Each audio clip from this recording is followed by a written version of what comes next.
Okay, so here we are still with Under the Lily banners. Me still sick, but I gotta say, first of all, on the last one, when I ended it, I was like, yeah, there's no way I'm gonna go dancing. Yeah, I did. I'm glad I did. I had a great night, actually. Um, but the funny thing is, like, I was afraid I was gonna die. Not really afraid. Um, it's the wrong word.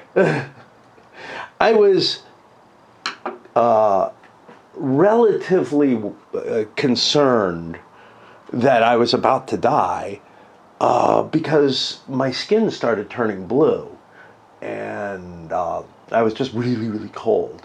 And this is like signs of organ failure and stuff. I threw myself in a warm bath, got a little better. I mean, really cold to the extent that, like, uncontrollable shivering and stuff like that. That nothing could really prevent.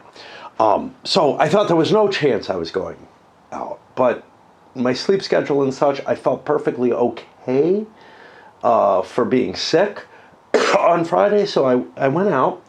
And then actually Saturday, I felt at least as good as I did on Friday. And better than I usually do on Saturdays after dancing. I didn't come down here, and in part, it's because of this damn scenario. I had already set it up on Friday, or started to, and I think I've got the setup right. This is Freiburg im Breisgau. It's 3 days of battle on a very small map. The amount of terrain in this looks horrendous. What are vineyards? Because, I mean, for a large part, the closest thing to clear terrain is vineyards. Which is a thick, high movement cost. The formation hit. Terrain advantages, all kind of shit like that. So, I mean, this is like a fight in the woods, which, yeah, there's a little bit of clear terrain. But then that clear terrain is broken up by entrenchments. And strangely enough, the main force sitting in the entrenchments is a cav force. And I'm just like, what the fuck am I supposed to do with this mess? And then up here, I mean, we have some redoubts and stuff here. We have more here. I mean, this is just not something I want to face with this system. It'll be interesting to see, how the system handles it, but and it might fight out perfectly fine and everything. It's just not gonna be fun, okay? That's part of it.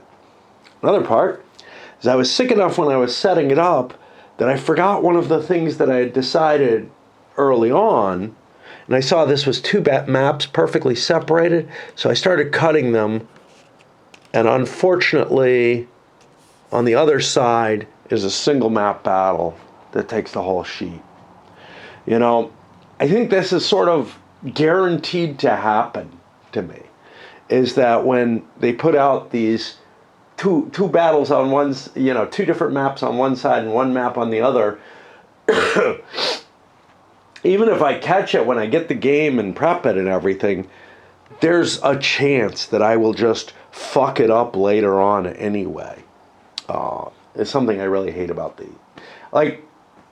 this is just me, right? And I'll be able to tape it or something, or deal with a slit. It's not like I care to resell my games particularly or anything like that, but it does kind of suck. Then on top of everything else, the setup rules have all these things off to the side because they got special rules for when they come in, and I'm not sure I understand those entirely, because they're not really spelled out. What we do have is things like off map enter, first enter, second. I think that's just the order that they enter, but I'm going to have to look and see if there's anything on that. It's also, like I said, 3 days of battle, but essentially there were 2 major 2 days where major fighting happened. And instead of, like a Civil War, an American Civil War game system, which would, handle, hey, overnight and all that, doesn't do any of that.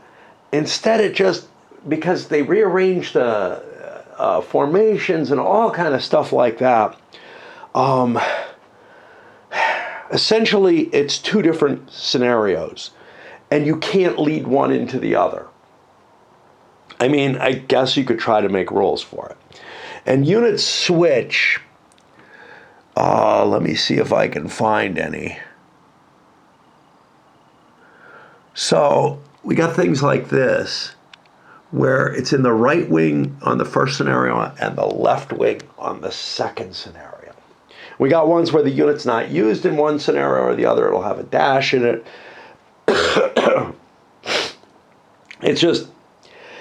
It's going to be kind of a nightmare to cope with, and basically be 2 unrelated battles that just happen to happen on the same map in the same days. Really not, I don't know.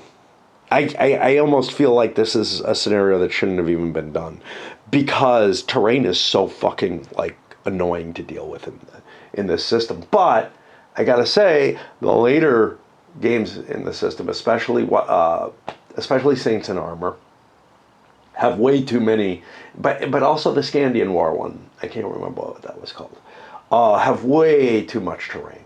Anyway, I was hoping this would be cleaner in terrain as a particular box set. 2 of the battles are on this fucking map, though, and I see there's terrain on other maps as well. So unlike this Accursed Civil War, it's going to have some battles that the system is just not as much fun to play on. Unlike, again, take a look at my American Civil War stuff. I enjoy playing either Great Battles of the American Civil War or the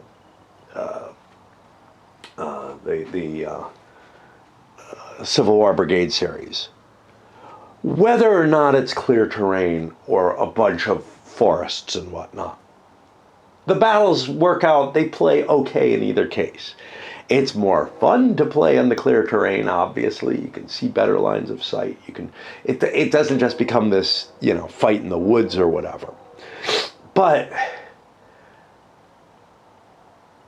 the system doesn't get that much more painful to make those kind of distinctions. Sometimes lines of sight and whatnot are harder because there'll be little clearings and stuff, but whatever.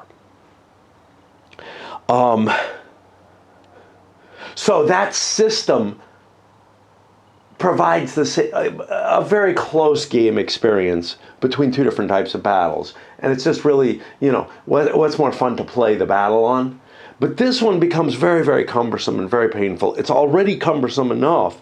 You hit units, you do some fighting, and then you've got to recover. Well, here, you move and you got to recover. And in deference to that, I've got units here in open order, and I'm going to have to consider these guys have to be in open order too, to walk through the vineyards. I had been hoping those weren't going to be problematic. Let me break for a moment. My voice and everything is just shot. I'm going to parse some more about what this setup all means. So these units I already talked about. They all show up running down here, off map, enter, whatever. It's not clear what's up with that. But these units over here are just listed as off map. I get the feeling that off map simply means they come in whenever they like. Now I also have these musketeers, 4-7 light infantry. See above? We got some special rules on that, I think. this thing. And it is actually above.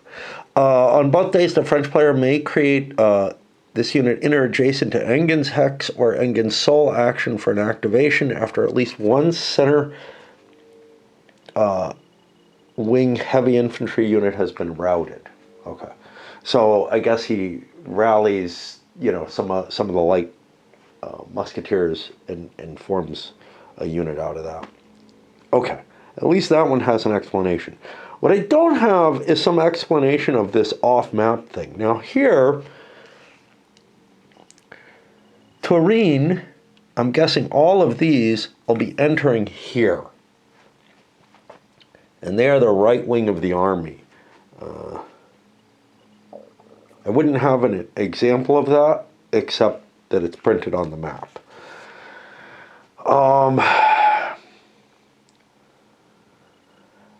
I'm gonna look up, see, I don't think that there are standard reinforcement rules in this system. And there aren't any in this scenario. And there aren't any over here.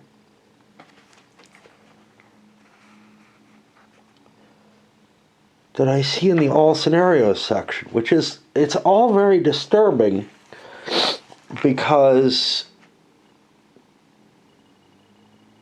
I don't know how units enter the map. Do they get all their movement points? That's what I did in previous scenarios in this accursed Civil War. So I'm going to look to see if I can find something.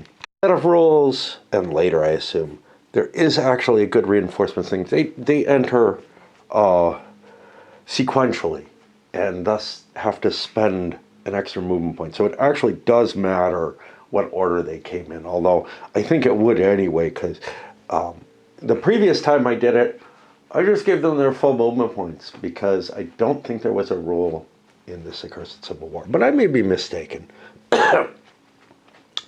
All right, now we have to worry about these. Now some of these are just commanders, which I don't know why I haven't placed yet. But some of them, the artillery, I think, are next to these, and I probably am going to want them to be limbered, at least to begin with.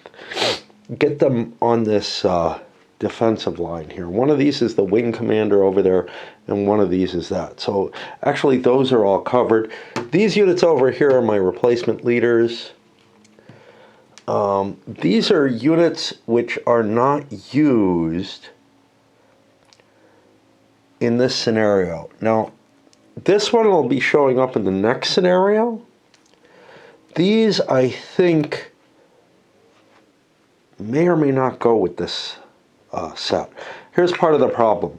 Leaders get used in different scenarios, and it may be that there are additional Bavarians used in another scenario that's not part of this bag at all. I don't know. I don't know what to do, you know, like I have my Spanish leaders and my French leaders out. If Bavarians are used in other scenarios, and it looks like they are here, yeah, those might not be Bavarian. Yeah, they're the same color. They probably are. I probably need another, and that's what these are from.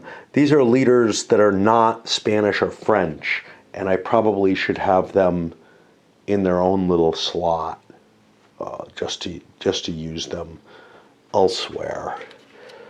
But I kind of used all my tray spaces. In fact, I had to consolidate my artillery, and that's another thing. The Bavarian artillery and the leaders would all be their own. Now, obviously, I could shove artillery into the Spanish and French, and that might make more sense. Also, an issue with the wing commander. De Werth is the wing commander of this big, bright wing for the Bavarians.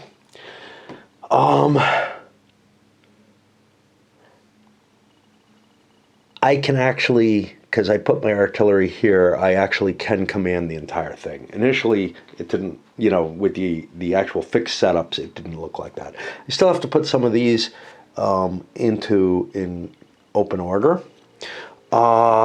These two units are special. Now, I think these are part of the left wing, but I don't know. They got this asterisk. They say, see special rules. Now, this is what's really funny. We got special rules for both scenarios here, but then this scenario has its own special rules. So we'll go over those. But these two units, I don't think have to go run and join their command or anything along that line. So let's look at these. All slopes are steep, so there are going to be problems. Retreat edges. The French replacement AC on day 1 is Guiche. Okay.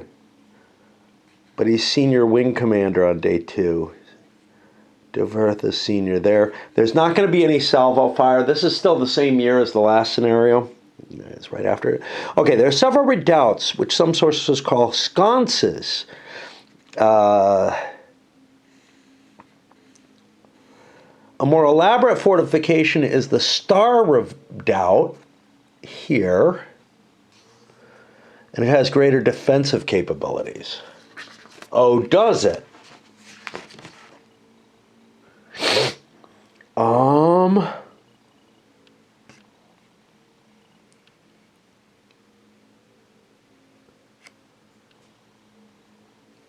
Strangely enough,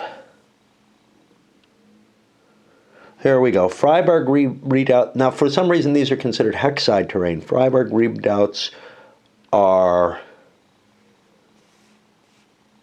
particularly good on defense and not so hard to move through. And the Star Fort is just better. Okay. All right. The Geishof and Schneeberg. What do these look like? Here's the Geishof. Schneeberg is 3118. It's down here.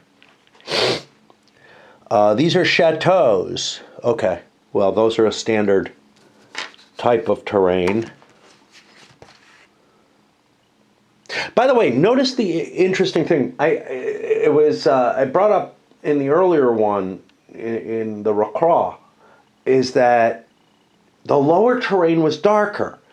Very oddly, in this one, they've made the higher terrain darker. Look, there's a standard in wargaming that lower terrain tends to usually be lighter colored. I think Ney versus Wellington might go against that, but I'm not sure. But there was something sensible to me about the idea of like, make the lower terrain, which is more likely to be, wetter and whatnot, the darker terrain, and make higher terrains lighter. Made perfect sense to my thinking. I can understand visually why popping out the higher terrain with more color makes sense, but you don't switch it between games in the series, and certainly not in a single box. That's just fucking weird. Anyway, let's take a look. Chateaus.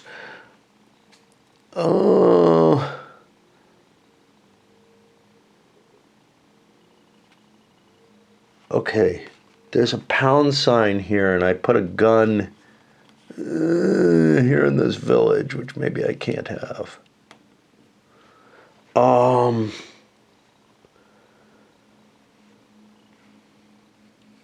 Nope, village is okay.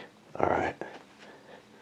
There's so many different little types of terrain on this map and everything that I feel like I have to pay a little bit more attention than I normally would. We did look at the chateau. It is painful to move into. Cav isn't even allowed in it. And it's pretty potent. Okay. Like, being able to absorb all the different terrain that's going on in here is going to be kind of a painful thing. This is a very, very busy map. Where else are we here? Freiburg itself can't be entered. It's a walled city. Abatis. See the terrain effects chart for the effect of these. That's, which is the Abatis? This is a fortification. The Abatis, I think, is not on here, but I'm assuming it's these little fancy type things here. So let's see what they're like. Get a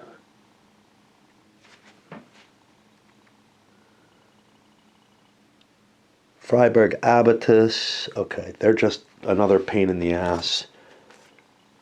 Kind of like hedges and whatnot. I don't think they're any different.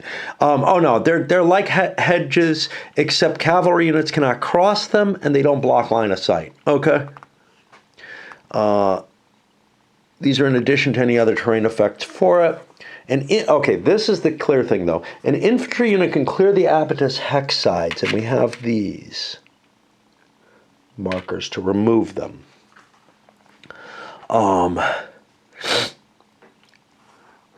By entering an adjacent hex and undertaking a reform action. It really shouldn't say entering, it should say when they're adjacent they can do a reform. Like, anyway, it's the only thing it can do during this action. Like, the way this sounds like is that I can take a single action which allows me to move and do the reform. I don't think that's the case. That doesn't fit with the rest of the rules of the game. If there's no reaction fire to the reform action, then the hex side is breached. If there is, though, you make a roll, and you need a 5 through 9 to remove the abatus. And I guess you do it to all abatus that you're adjacent to. Then we have some historical notes which are not of importance. We already covered that musketeer. This is just too busy a scenario. It just really is. It feels like it's got way too much going on. Too many special rules, too many special terrain types, blah, blah, blah. Anyway, off-map units. Here we go. They can enter. Okay, the French center wing, that's these, can enter from 2828 to 3423. Wow. Okay, 2828, the numbering on these is weird too, is here. 3423 is here. Okay, I buy that. It's not as big as I thought it was. The French right wing can enter on any turn through 3411, but they must come in the precedence listed. Units with the same precedence may enter in any order. Yeah, okay. And the wing stays in command. French heavy infantry with 2 strengths, that's for the 2 different scenarios.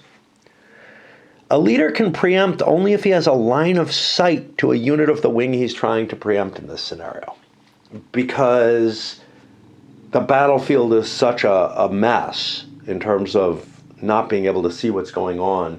I don't do preemptions very often. Like, I haven't done one yet in a few games I've been playing recently. I did do them back in the day, but I think I've gotten away from them.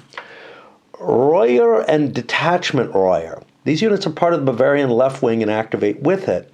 That's these 2. However, they're considered in command if either within command range of Schonberg, which I don't even fucking see, or on or adjacent to the road between Meserhausen and the Abatis. That's this. Where's Schonberg?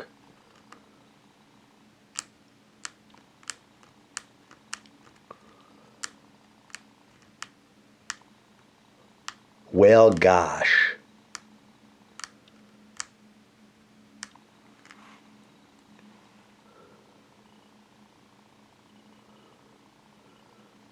I'd want to make it this, the Schonberg.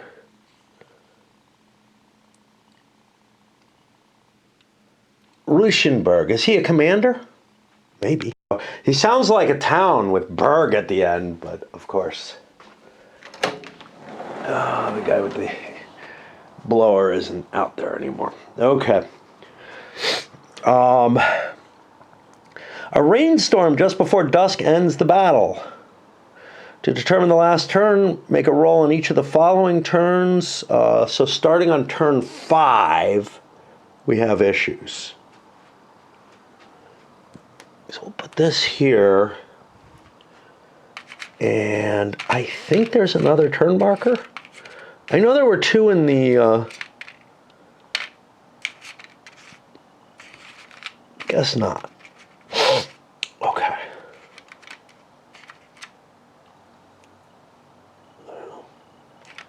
I'll put something there. Anyway, there we go. If the roll is within the range, the game is over immediately. In addition to the normal victory points, whichever side controls the following locations gets points. The bowl readouts,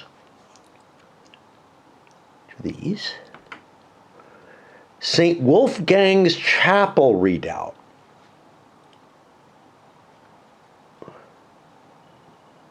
That's here. Those are worth 10 each. The star readout here is worth 20. Metzenhausen and Geishoff are worth 10 each. Again, very weird in this system to have like terrain being that important. Adelhausen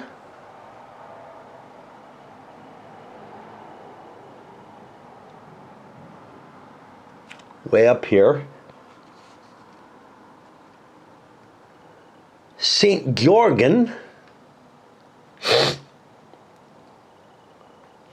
that's here.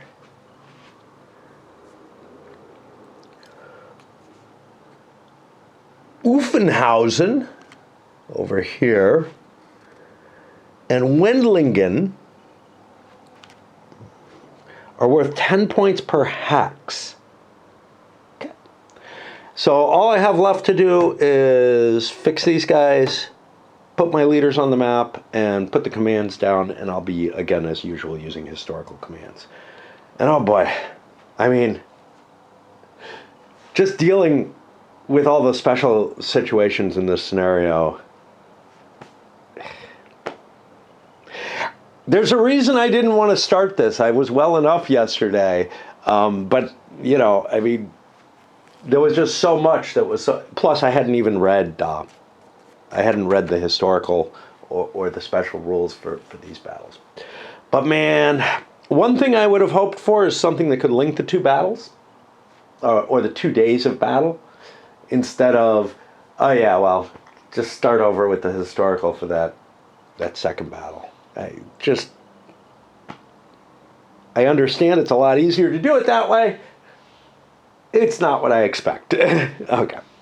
Just to further confuse me, I thought I was looking at the wrong thing here, because it said Spanish points in play. Everywhere else they're referred to as Bavarians. It's just a typo, but man, you know, I look and I'm like, oh shit, am I on the wrong scenario for some reason, or have I been reading weird shit? No, it's all the same. I'm starting to get things right. Still not sure where I want Engum to be.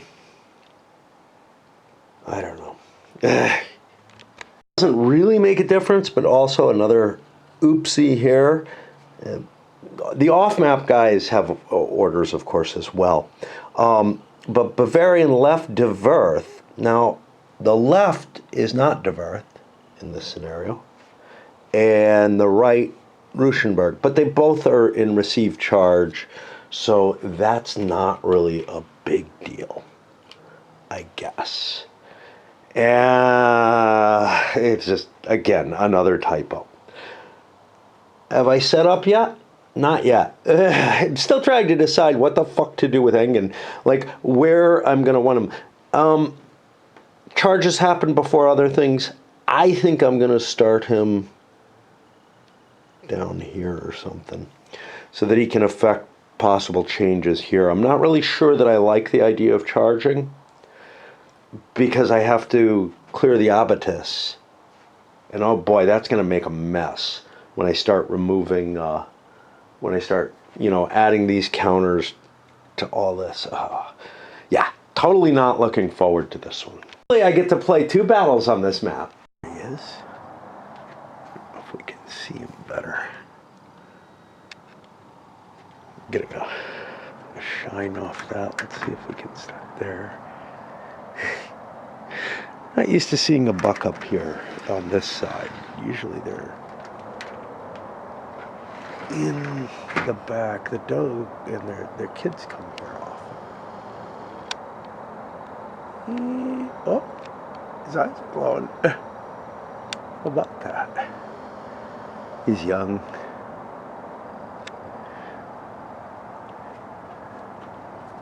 And there he goes. What I'm looking at here, and I'm convincing myself to play, I got to take one of my charge commands. This one looks a little easier than dealing with this, so I don't think the abattoir, or whatever the fuck it's abattis is particularly hindering. It's like a -1. I am simply going to move 1 unit with an introduction fire. And here's the thing. This either has to get out of there or try to hold it. I don't know.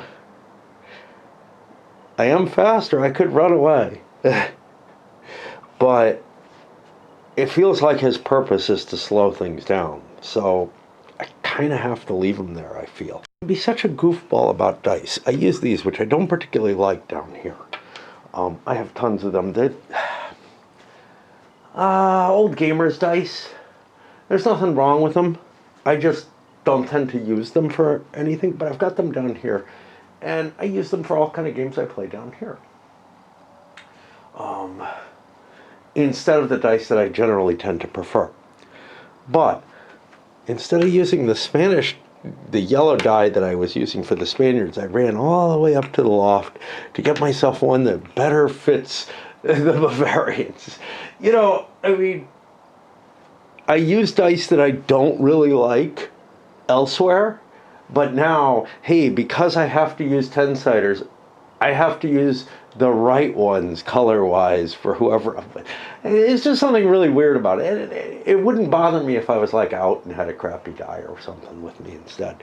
But it's like knowing that I should go get that. But why? I don't know. I think it must be a mistake. Is they have gotten rid of the terrain effects chart for the close combat. Like there used to be a line for that. It's gone now as far as I can see. That's not intended, I'm pretty sure. Trying to remember what I'm at. I think I'm at +1, which is not great. This is actually a real possible threat. And it's not good for us. Got a continuation. I can't do anything about this guy because I'm in charge, and unless Engen is up there, he's just not going to be able to help anything. But that continuation lets me pump another unit in. And that allows me to go through the firing. We did that again. Here's the thing. This guy can't escape anymore because he ended up formation shaken. So he's now actually slower than the heavy infantry, going from 6 down to 3. The odds are a little different. I might as well roll while I'm on there. So we got the base +2, -1 for the abatis, brings it to +1, but another +1 for shaken. So now I'm at +2 instead of +1. And I don't know why I'm going into so much detail, but this is destroyed. He's across, and everything is good. We get another continuation. Ooh, Engem, I think, allows me to do that. So now I probably want to change into something other than charge, maybe. At least with make ready, I can try to recover some of these pieces. I don't succeed, so I go ahead with a charge anyway. Fuck, I forgot who first was, etc. Which means I have to consider all of this. The fucking musketeers had to enter first. Son of a shit.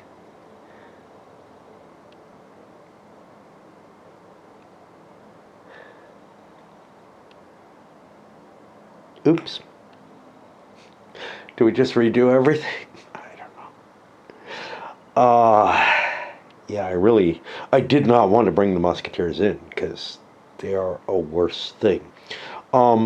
They could have come in like this. Moving into here, taking a shot.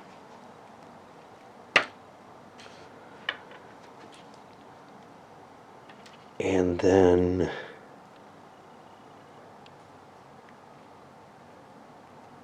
to here. And that would have allowed everything I did. And I actually would have gotten, this guy would have been back here before that. After I cleared things, I would get a chance to move them. 1, 2, 3, 4, 5, 6, I guess. I don't know. So that would be the setup instead. I do have to reconsider whose heavy infantry is where, if I really care about that. Worse than it looked, there were 2 musketeers. The second one got hit, which means he had to take a morale check. He would have been fine, in which case he could do the same thing that other one did. 1, 2, 3, 4, 5, 6, 8 could actually have moved further. 1, 2, 3. Let's get him up there, I guess. I don't know. I could actually even move into here. All right. But the other units could have been heavy infantry. I just noticed that the first thing I moved on the map was a fucking musketeer, which, well, the third thing. The ordering corrected for everything. I don't think I would have done what I did with the musketeers, to be honest. I think I would have maybe traded shots, but I think actually what I did was pretty effectual. So it's probably the wiser choice, just not the one I would have taken. I'm going to put this over here. I'm kind of burned out from just moving a piece. Initial wave of forces is coming in. Here's the guns. I sent the other questionable unit or undetermined unit forward here. I want these guns to be able to do me some good, and I don't know, shooting. There's so many there's defensive bonuses for the terrain tech side, so it's not very good. But I did succeed in knocking those musketeers out of the way. I think I was rolling on the 0, but which, you know, musketeers are pretty well defended in that redoubt and everything, but still, they're not heavy infantry. And broke them away. I was expecting it not to work. You know, I'm having trouble coming down here. I don't know, I think just because over the last week being sick, I wasn't here very often. When I was, it was for short periods. And then yesterday I found myself something else to do to keep myself, you know, busy, because I didn't want to come play this and I hadn't read the rules and everything. And now it's just like I'm so out of the habit that it's just, it really takes convincing to come back down. This scenario doesn't help either. Interesting situation afterwards. I forgot open order fails to formation broken. My forces could hit this other redoubt here before like heavy infantry gets up. I don't know if it's good or bad, you know, whether I'd rather make sure that I hold this, but I think between Angam and between the 2 commanders, Enam and Egnan, whatever, Egnad, I got a decent shot at another action where maybe I can recover stuff. Plus, I can always send Engan up here to recover that, which is actually the key item. It's really hard because I want to be in fucking open order. I ran out of actions. Now, things are kind of interesting here because the Bavarians get to choose either of these two receive charge commands. And this is part of that, sort of, kind of. This is the only thing that I have to worry about left from the French. So I got to make my decision there. But anyway, we didn't get quite as much success this time. We got an attack. We pushed them out. That prevents us from making the second attack, which would have been at worse odds. Well, I don't know, maybe the same. We cleared the hex, but we didn't get to take it, which means that those Bavarians might be able to position themselves up here. By the way, this Bavarian unit has artillery attached to it. It's the only one in this scenario that does. That gives them, I think, a bonus over here. I don't see it. I'm going to have to look up the rules for that. It may mean that they get to fire artillery anytime that they get to fire. I think that may be it, actually. I'm going to have to look. I'm having a hard time to find this rule. Geez. I know I read it, and now I'm like just not seeing it, the integrated artillery. I eventually looked up under special units. Before I was expecting it's not that special. It's not in the special units. It's not listed here.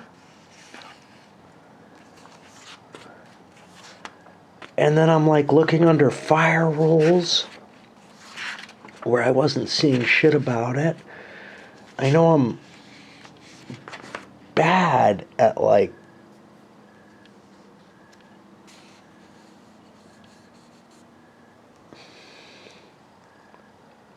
there we go, integrated artillery.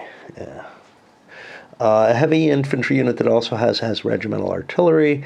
This artillery does not fire separately. Instead, the effects are in the heavy infantry. Oh, I see. Yes, I knew. So I use this set of charts. It doesn't give a modifier, but it throws the artillery fire in there. But it only fires at range 1, and you know, I have to have facing and all that.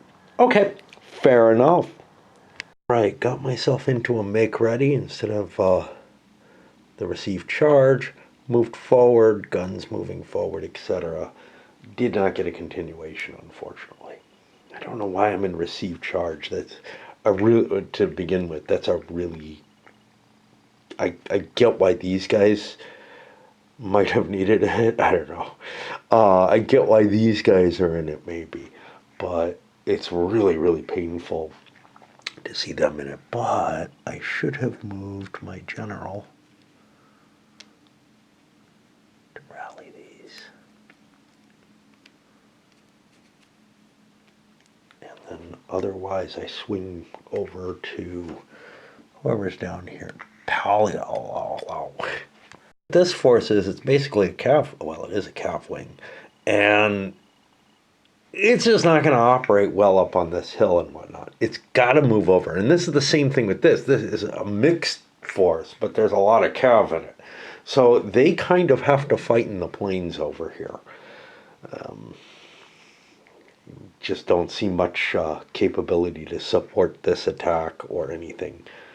Musketeers up here have regained the redoubt and taking some damage in doing so.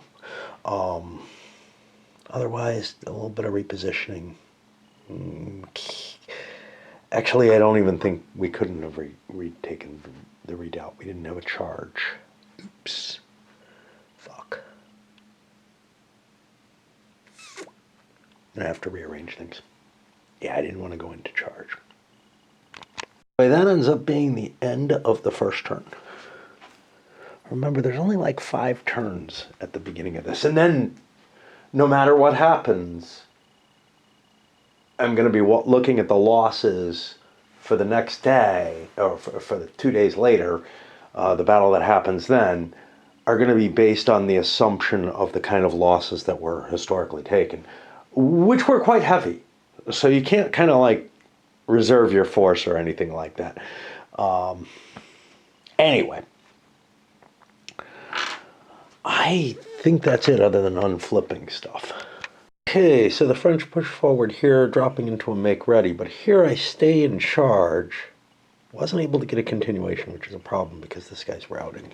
The attacks up the hill. This is just nastiness. You know, I'm trying like, 0 is about as good as I can do, going up against the abatis and hill slopes or whatever. Because the abatis does add on, whereas I think normally like terrain is not cumulative. But it's a particularly nasty thing. So, you know, we're punching up against here and just getting flung back. Here you can see we made some ground, but everything is, you know, the formations are just breaking apart because these heavy units aren't made to fight in the woods. So like both sides are just a mess. That's going to put it over onto the Bavarians. I've had what I can take after those assaults, even without continuations. At least I am coming down and playing a little bit. Yeah, I've got other addictions that, you know, whatever I was entertaining myself with yesterday. But one thing I forgot about in this system is that artillery is actually more effective firing into the woods because of the splintering and everything of the trees. It's kind of an oddness. I think it is kind of peculiar to the era in some ways, although you certainly had this kind of, you have this kind of effect in other periods, and it's kind of nice to see it actually being explicit here. I guess once artillery starts improving, you know, in Napoleonic era and certainly by Civil War, American Civil War, yes, it's perhaps more effective, but the artillery is pretty effective on its own. But in this period, artillery just isn't all that impressive. The extra damage that, like, you know, hitting wood and causing some shrapnel and whatnot is sufficient to account for a bonus in this. At least that's what I say. I mean, it maybe should actually be present everywhere, but I don't know. I've seen some of the reports from, like, you know, Civil War battles and stuff where it's like, yeah, I mean, the trees are just shattered throughout, and that has to cause some real damage to the units that are in them. So any game that gives you a defensive bonus for being in the woods against artillery is crazy in this or even later gunpowder period stuff. Okay, down here it's Monday. Throat's still bugging me, whatever. I mean, just like a cough. That keeps wanting to come or whatever, and sniffles and all that. But I need to go shopping and might have to do it today. All right, so I moved this command. Now this thing is just such a mess. This guy's over here. He's fine. He's in command as long as he's guarding that. The rest of the units trying to move the artillery and the infantry into place to defend and trying to get somebody around the side so I can link up with this a little better. I've lost most of my good terrain here, so I'm actually thinking about falling back because unless I go into a charge, I can't really hold most of that. And it's good. I don't know how good it is, right? Fighting my way back into it doesn't seem worth it. Although I know that the French spent a lot of effort getting this historically. And it is worth a fair amount of victory points, as is this. It's kind of weird because this first scenario gives the same per hex victory points as the second one does. So it's like, at least I think that's the case. Maybe the victory points are here. Oh no, the victory points are spelled out in here. I don't know what the second one gives. I have not looked at it. I'm skimming it right now. It has some. And they're different. Like this becomes important in the second one. However, it doesn't matter what I get in the first and the second. You know, like they're totally different battles, essentially. So I think even though there's a lot of points for this stuff, I've got to fall back from it to maintain this kind of linkage, you know, so that I don't get outflanked in the woods or something. But over here, I'm worried about these forces, so I've got to dispatch the cav up here where it's useful, keep the infantry here, and keep a chain between them. Now, I could just jump my leader back and forth and stay in command that way. That's a possibility if things get too ugly. But right now, I don't see any reason to do that. But yeah, it's time to figure out what I'm doing with this. I did not get a continuation here. With the continuation and whatnot, I was able to kind of create a more rational defense here, I guess. It's hard to tell. I don't have the depth, but I don't particularly want depth in this game. Well, it's iffy, because you could destroy units that aren't going to be destroyed from the unable to retreat table, but you could rally units that are like that are already or that are going to be morale broken when they fail to retreat. So it's kind of this weird sort of depth can be good, it can be bad, and it's just kind of funky. But I feel like I need to prevent going around the flanks more.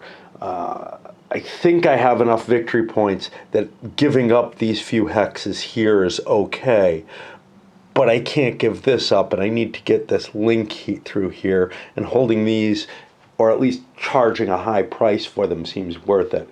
That's going to put me to the final unit, which is over here, Paulus or whatever. The end there, I was just able to creep forward a little bit. Pretty soon I'm going to be facing guns. This is all cav. It can't really deal with that heavy infantry. It's got to kind of try to come around the flank, which, again, the large cav component of that big mixed formation will be helpful. There is a cav kicking around within this formation as well. But anyway, that is the end of the commanders. I did manage to rally that one unit with Engen, at least, I guess, you know.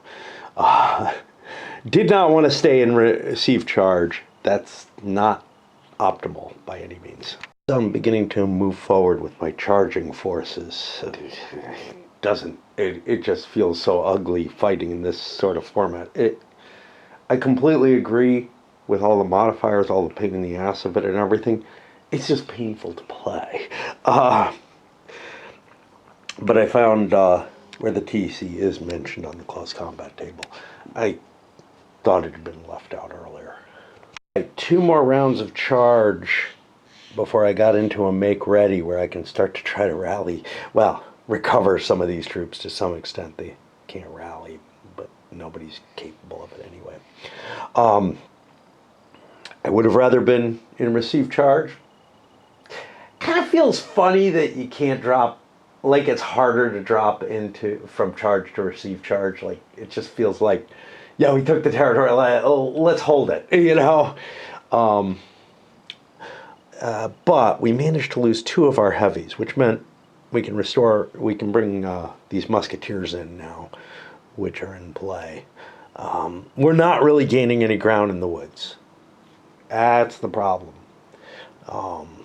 But we did manage to take this chapel here. Of course, we're in range of fire here. This thing got to fire. It was one of the dissolving units. Yeah. And that's going to put us over to one of the 2 Bavarian units. An assault of this nature is just so tedious and complex to deal with that. Another break. It's a squirrel. Okay. um, so I'm kind of in the normal circumstances for me of avoiding going shopping, and therefore I'm more motivated to come play, which is kind of cool, except that it's a really beautiful fall day. So maybe yesterday I went out for a walk. Maybe I'll convince myself to do one again today, even if I don't, you know, do the shopping thing or go out there and try to bang on this and try to fix it or whatever else, you know, could actually do me some good in this life. Anyway, over here, I'm going to do the rather odd thing of not activating this command first because I get possible, well, not that I'll probably take it, but I get possible firing opportunities, and the only unit that I kind of want to do anything with would be this one to recover and maybe this one to cover the flank. I don't think it's too likely that this cav line is going to do much, and this is already gone. So I'm going to activate these guys over here, who are in no hurry. But I also, usually you don't want to delay things, but in this case, I feel like I do. Sometimes I've got things that I want to delay that are simply because road traffic jams and whatnot. The Turin's command next. I pushed it forward rather than go right into a charge to try to take this. Yeah, maybe I have the strength advantage and everything, but I'm looking at some kind of outflank. I don't think these are worth shit, but this is worth something. I've already basically got these, and so, you know, if I can get myself in a position where I'm threatening to take that and then, you know, get my cav across or something, that'd be great. But everything's just trickling in because of this. I should have removed this. Like, I'm paying a lot of cost for it every time. Basically because I have to enter an open order to deal with it. But yeah, I don't know. Something to keep in mind. That's going to put me back up here and getting pretty close. I want to send this cav around the flank and just force him to reposition, I guess. I don't know. We stretch this out even more into almost the ridiculous, just to be able to interdict here if they make the river crossing. And then over here, we fired artillery because not all those guns are going to get opportunity fire anyway. They're getting too close, at least for the heavier guns. This one will get a shot if he crosses that line, but otherwise not. And there was some, you know, residual fire from like Mercy changing thing, you know, trying to help units and whatnot. That puts me to the last command, which is over here. Now we're getting close to the end. I think it's turn 5 that we have to check the end of the scenario, but with several sets of special rules. Yeah, turn 5 is the first chance for the rain to come. And that's why there's no fighting on the second day. It's too wet, I guess. That's kind of end of the line. We didn't get a continuation. So it's cleanup time.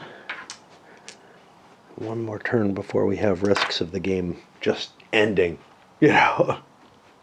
It's just so weird. It's like everything that happens in this first day of battle feels like it should impact that, because you're not going to be able to do anything too impressive in the amount of time involved. Feels like it should come into play in that third, you know, the second day of battle, the third day. But yeah, it's just really fucked up feeling. Like if I can, you know, degrade this or something, wouldn't that be cool, right? That it had some effect. Whereas I'm really unlikely to get any victory points by coming around this way, except maybe Holsack or whatever is worth something. and maybe this redoubt up here or whatever. Or if I force this uncovered, these would be. But I mean, the attack up here is just so much more important, right? As is the attack from this direction. It's just, it just feels like I'm doing something for such limited purposes that, you know, I've got goals that are correct for this little part of the battle, but then I'm going to not get to take advantage of them for the next. And it feels shitty. It feels like this part feels disconnected, as if I'm playing, you know, just Little Round Top, or if I'm playing, you know, a squad leader scenario or something. I'm just like, okay, so I've got these stupid little goals, and that's it. And I don't know, but it's especially bad because I know I'm going to play the next one. It all makes me feel like this system just isn't very resilient to being able to be adapted, you know, to differing situations. Although I don't know, you know, because here's the thing. Well, it's missing the sort of recovery aspect, but that could have been written in. You know, take your casualties from that first day and then recover X amount of them or whatever, some percentage value of them. Because the units wouldn't, you know, some of the losses are not going to be permanent losses. And over the course of a couple of days or an extra day or whatever, forces will gravitate back to their command centers and whatnot. And, you know, the units will be reformed and everything. What complicates it, of course, is, look, these two units are center. They're not center dash. They're not wiped out, right? They come back. But this unit does not, this unit does not, this unit does not. You know, so there's sort of a...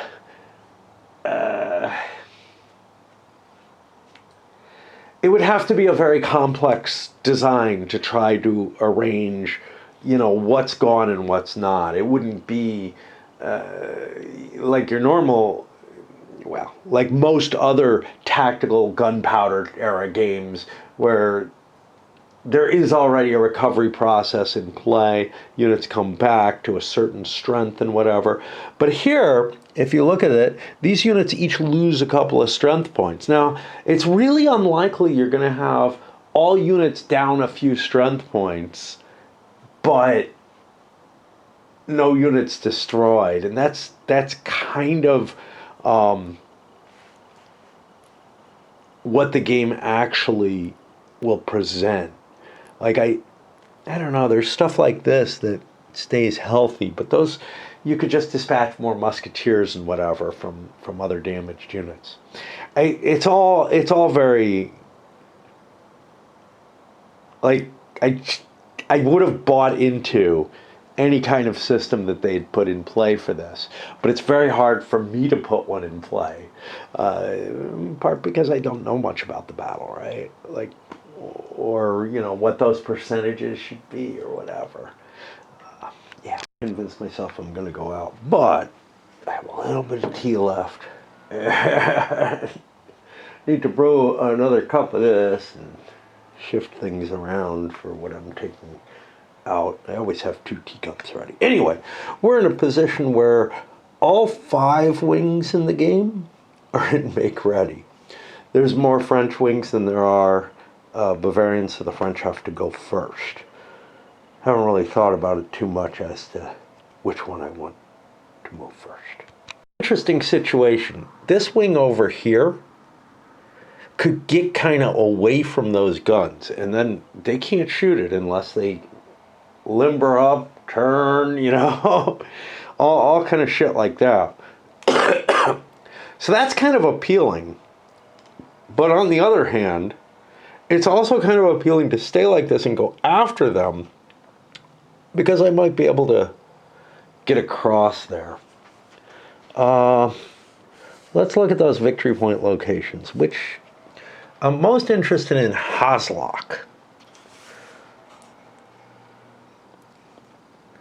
which I don't think generates any points. Okay. So that means just slipping back this way won't do me anything. I don't think this redoubt does me anything either.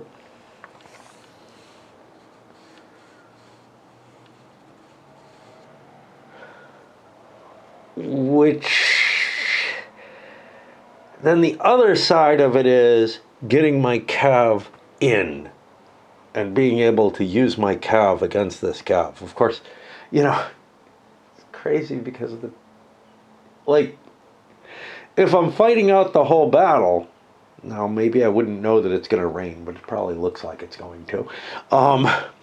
You know, by this point, given that it's coming soon. If I didn't know it was going to rain, then I might do that kind of thing anyway. But if I did know it was going to, you know, and there was going to be some time off and then we were maybe going to fight again or something, getting position here might be really important. But just getting back here isn't going to matter. My setups aren't going to change. Nothing's going to change. So only thing that matters in this scenario is the victory points for this scenario. And yeah, I'm just not kind of seeing them. And it really fucked up too because it's a hex victory point thing. That doesn't tend to be what the battles are really about. But this is like worth 40 victory points, you know? It's just like... But then again, this is worth 20, you know? And if I abandon to go to there, I'll be... Yeah. So, I mean, beating the army is of some importance. But I'm not going to be able to beat the army. I might be able to take a little bit more territory, though, in terms of victory points. It's just like, I don't like making those kind of comparisons in war games. It feels too Euro-ish to me. For the concept of flexibility, leaving these guys here, I forgot about the fact Cav can jump away from artillery fire. Which I did so here, and I advanced here. Well, didn't really advance. I recuperated up here to some extent. Mainly took some shots for trying to do so.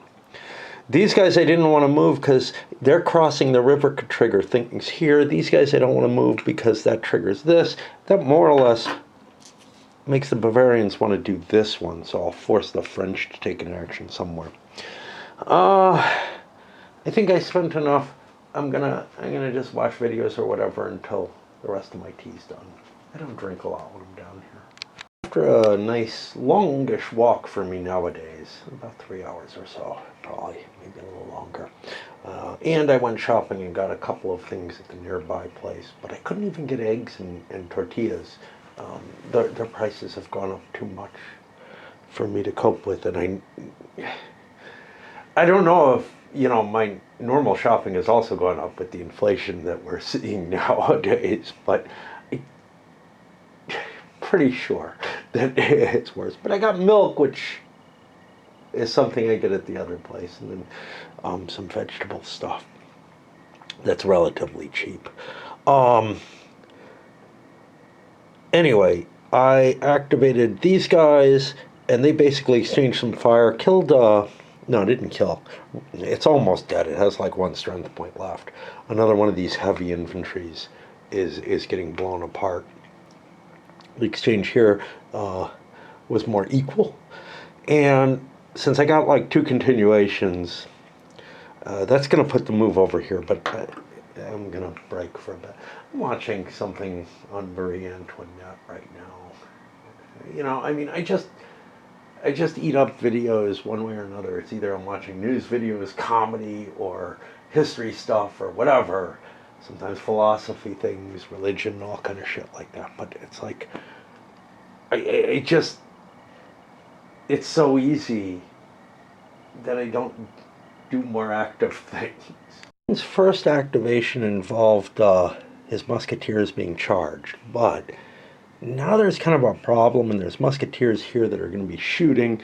I've switched down into make ready because I wasn't happy with the advance against this fort here, or village. It's just not what didn't seem pleasant, so I'm going to exchange fire with them for a while, for whatever that's worth. However, I have to make a decision. Do I want to exchange fire in open order, Or do I want to reform and give them free shots at me? I guess I'll fire in open order because I've already moved Tureen himself.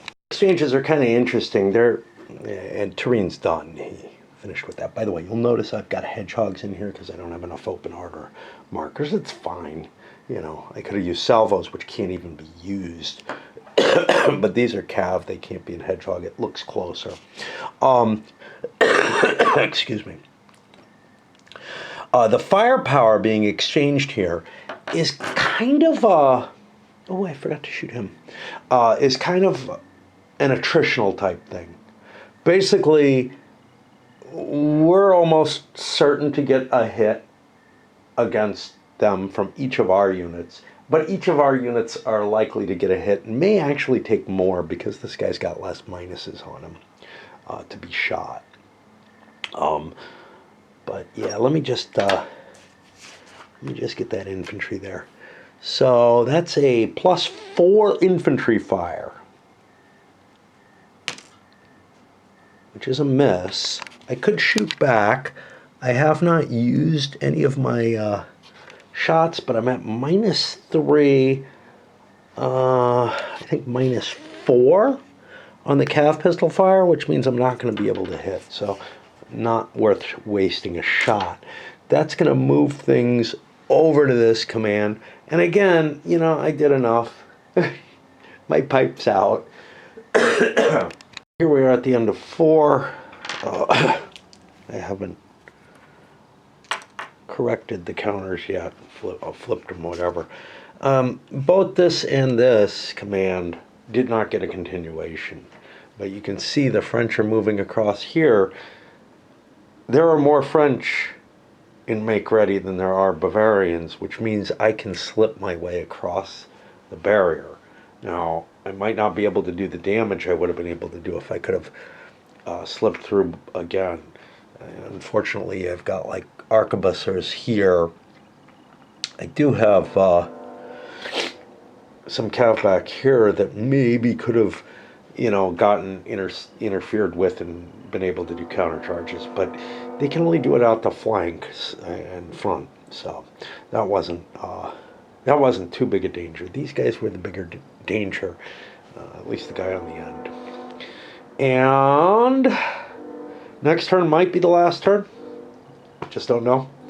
It will not last more than 8 turns. Bit of nastiness. This guy's going to route off the map. That's annoying about the 2 battles not being combined is, you know, whatever territory is taken isn't going to matter either. Like, it matters for the victory points, but it's not like, oh, I have to take this for the next battle or anything. It's worth victory points. That's it. And so far, so the French on the 3rd wave actually historically took this section, and Rosenberg or whatever fled back. Tureen historically did better. Probably removed that abatis. I don't know why.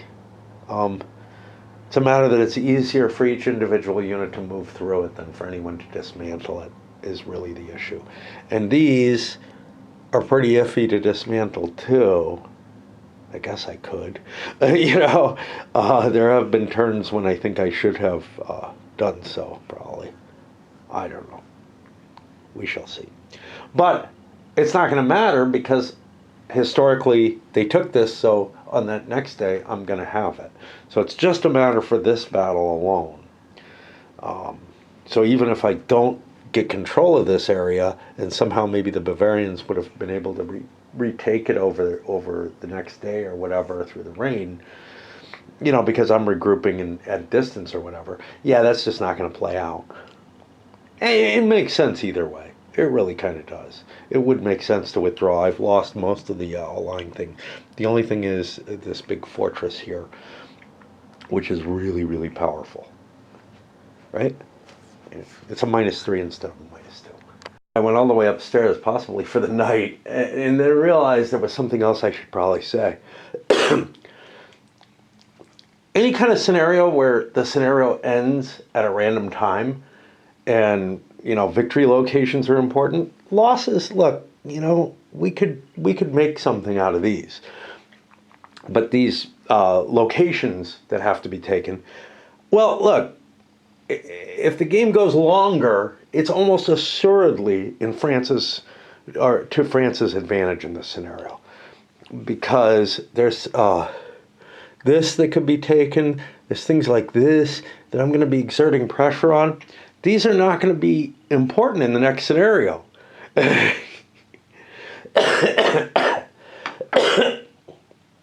don't even know if I'm going to be setting, if setup is within them, but they're just not of value, right? They're as with this, it's captured already, right? I think that the Bavarian position is going to be centered on this. That's just my guess. As opposed to, trying to cover all this space. And all this space is a pain in the ass to cover. But if the French have some more time, they're going to end up in some of these if it goes out to turn 8. Or maybe they end up here, and get the points for these things that they're not going to be able, if it ends next turn, they just would not have the time to get there. That's a pretty hard stretch for this, I think. And this, it's going to be a fight. But anyway, it was just something I want to bring up. It's like, it's absolutely goofy, to try to, like, the victory points. There should be a victory point modifier for how many turns that you're on the board.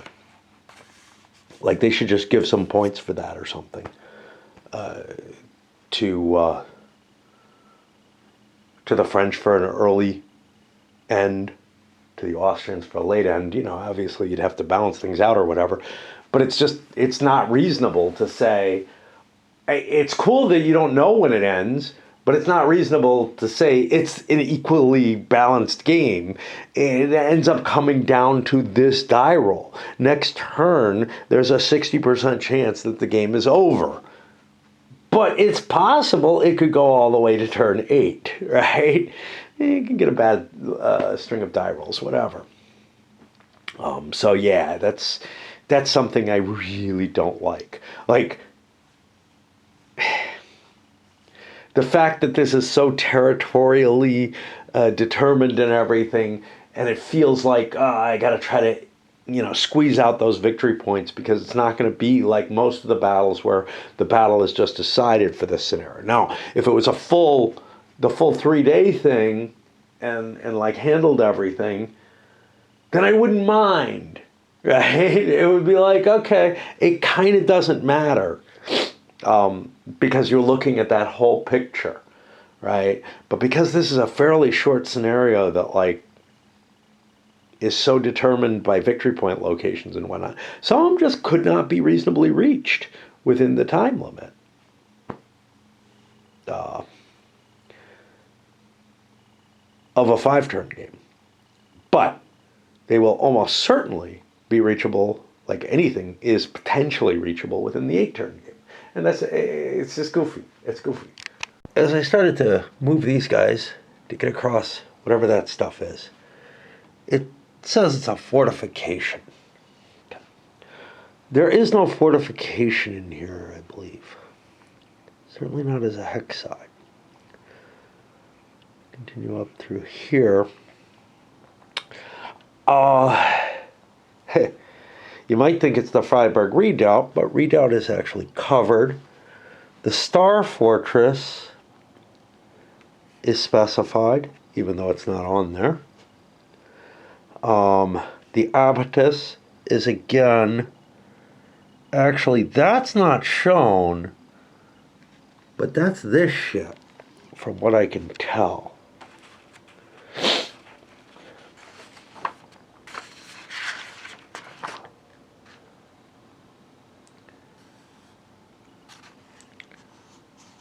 They show the picture here.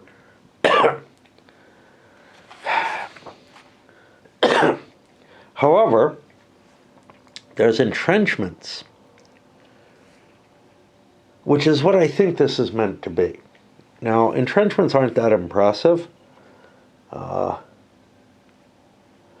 Honestly, very close to the abatis, except that cav can move through it, which makes some sense because I got a bunch of cav there. That's all I can guess it's supposed to be. I have no idea. I mean, I could make shit up. I could say it's an Allerheim Schloss. I have no idea. These are the only three things specific to Freiburg, so I'm guessing they mean it's an entrenchment. Anyway, that's what I'm playing it as. And there's more additional rolls here. Now, unfortunately, not what I just tried to look up. But I did forget to check these here because all the units matched and everything. Some special rules on unit entry, which I did not follow, which would have been only the 2 light infantry could activate, so I might not have been able to get as far here. And only the French player gets victory points for holding locations. Ooh, well, that's different. That's going to make this a lot easier for the French to win. Okay. I've just gotten a continuation with this force after crossing through. There were no interception chances because of how far over I moved them. I'm going to, once and for all, do an preemption here. Preemption chance on a make ready is 0 through 3. 0 through 5, 0 through 5 over here. I think they're both equivalent. Fuck. Well, if I counted it on the floor. All right. So we managed to preempt him. And that means he's done. And that'll allow us now to immediately fling in. And I can do that because there's line of sight. That'll allow us to immediately fling in. What was the preemption restriction? Let me make sure, because if it had to be off him, it would not work. Fuck. I thought it would be in both scenarios. Yeah.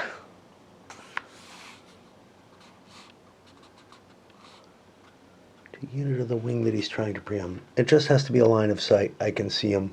So we can get away with this. And now I have to do this second wing immediately afterwards. Unfortunately, to kind of beat these guys up, I have to go into charge. Why is that unfortunate? Because I have kind of 2 components to my wing.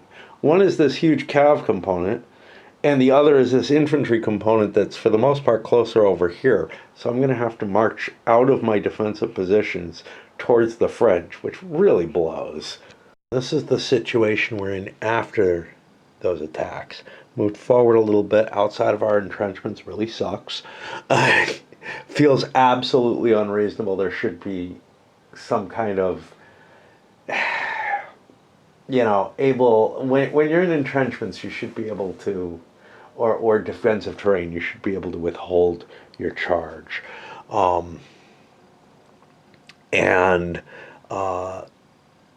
We did manage to do quite a bit of damage to the French cav. They don't own this, but it's not worth anything. And now we go for a continuation.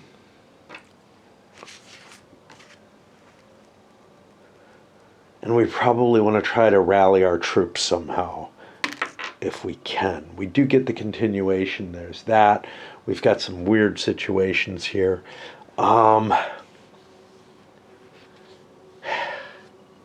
Yeah, a lot of my stuff is beaten up. I could do a lot of damage to this if I continued with charge, but then I'd have to keep going with these. So I feel like I've got to try, I think, to drop into receive charge, to tell you the truth, which isn't optimal at all, and we don't get that, so the charge continues. This in my original charge, I've pulled these forward. If I move these infantry forward before I move any of these guys can fall back to try to get back in command. for whatever good that's worth, right? It's kind of an annoying situation, but yeah. And that will give me more capability. I still haven't moved all my cav yet, but by getting him up here and by screwing around with stuff, I am able to kind of cheat the system a little bit. It certainly feels that way to me, and I always forget to do stuff like that. Had I done it earlier, though, I would have been in a problem, because the forces in command here would either have to go forward or they would have to go back. They have to do, they have to either try to be getting into command, or if they're in command, follow their orders, even if it throws them out of command. Second wave of cav attacks, and we've taken out 4 of the French cav that were up there. Still got a chance at a continuation. 3, 4, 5, 4. Don't do that, man. And now DeWorth's command is done. I managed to, get a lot of it straightened out. The French aren't going to be able to do much with their cav against this, especially at the close distances that I'm at here. I lost the unit here trying to regain its unit. I forgot to move it at all, but on the first attempt to move, it got shot by the musketeers. And that's going to put things over to Turin. I'm awfully tired. Probably not gonna do any more tonight, I'm assuming. The little exchange of fire situation isn't working as well at this point for Turin, because I've taken enough hits, etc., that the chances of getting a hit on the enemy have gotten very low. Unfortunately, changing formation just subjects me to fire as well, and I'll probably take the more hits anyway. I kind of almost feel like these have to disappear so that I can bring fresh units into play. Not sure if that's the case. Right now, we're pushing forward, and I kind of cheated. I think I moved cav through nasty terrain too quickly.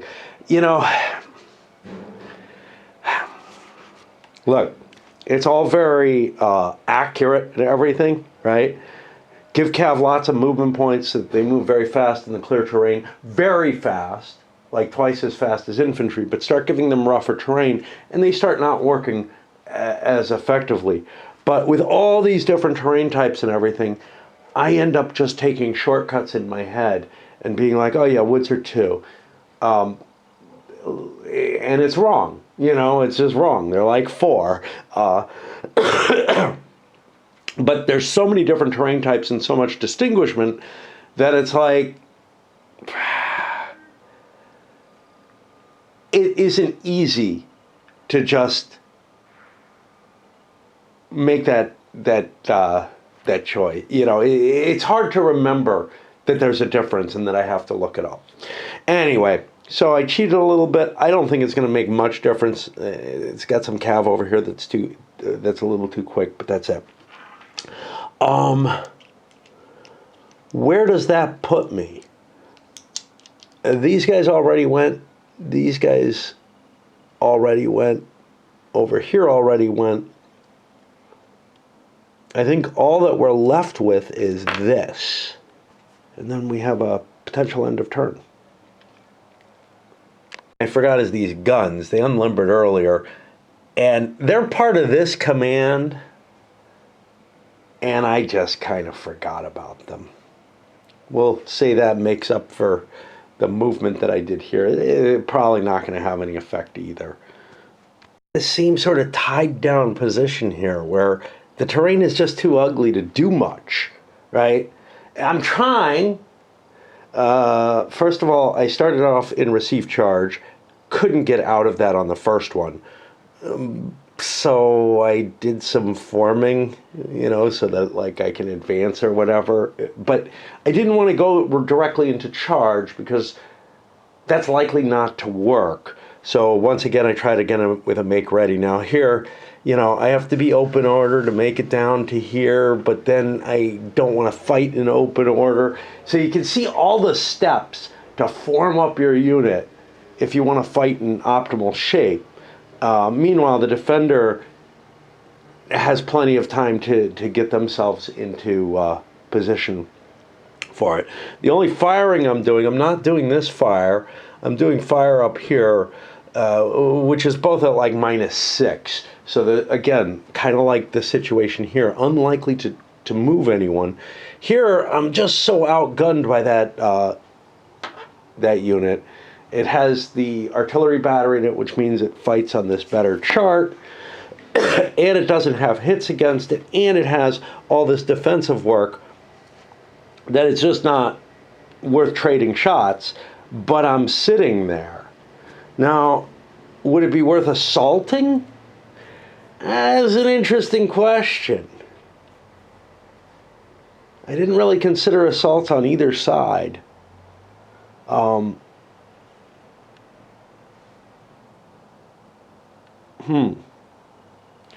So here I'd be at same morale. Quality is the same. I'd be facing all those defensive disadvantages.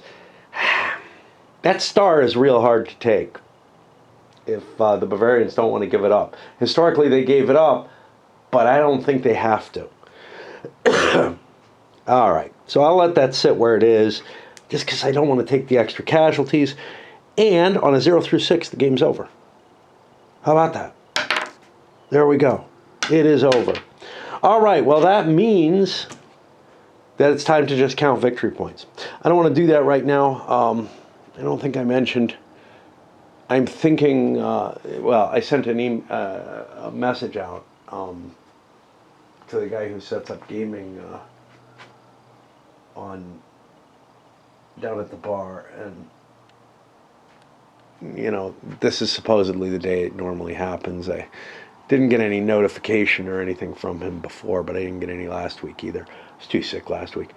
But yeah, I figure I'll stop by if I get a response, because I don't know, you know, it felt nice to go out for a walk yesterday. It's a lot warmer out than I think it is. My house is not much warmer than down here right now. And then I step outside and it's like, I don't know, it's like in the 80s. It's like, whoa, I don't need clothing out here.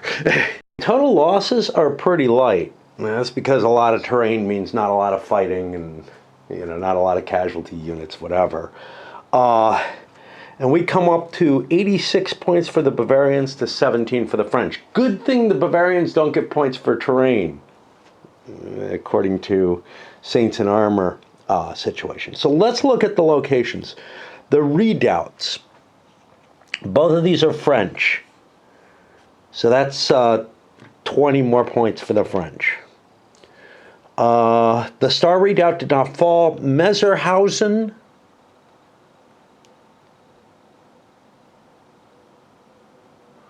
is up here. That did not fall yet. But Geishoff did, so that's 10 more points for them. Gets us to a 30. Eidelhausen. I don't know where the fuck that is. Can't find it.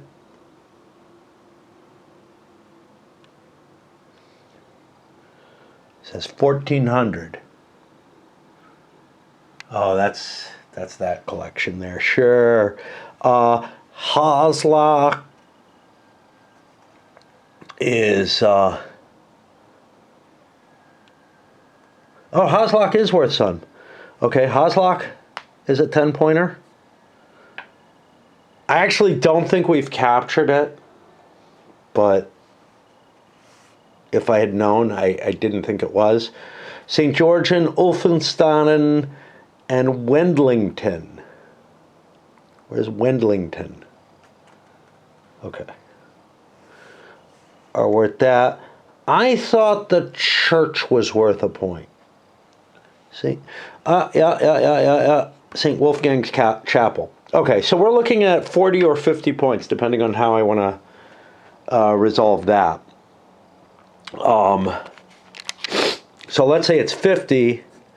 We're looking at 67 to 86.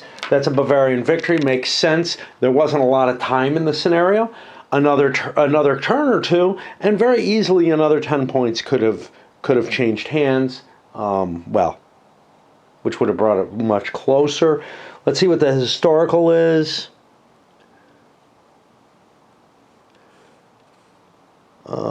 French 65, which means all told, I did about the same as the French did historically, but the Bavarians only did 50, meaning I've killed more French. I lost more French in the attack.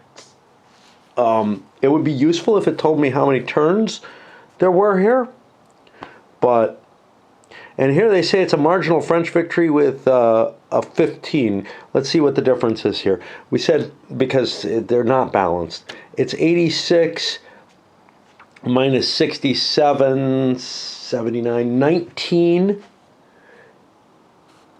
That's going to be a Bavarian marginal victory. The French have to break zero. Well, the French have to do better in points. So, yeah, the losses I took were too heavy. Didn't feel like they were that heavy. The Cav getting beaten up here, essentially, for this 10 points that I managed to maybe get. And again, I'm 10 points worse if I didn't. I spent 40, because this was not killed by these guys. So I shouldn't have attacked with them, right? Because if I hadn't launched the attack with that wing, we'd be looking at 46 to 67, which would be very, very much in comportment with the historical results. Interesting. Not a lot of fun. Not a lot of fun. But, you know, it's what happens.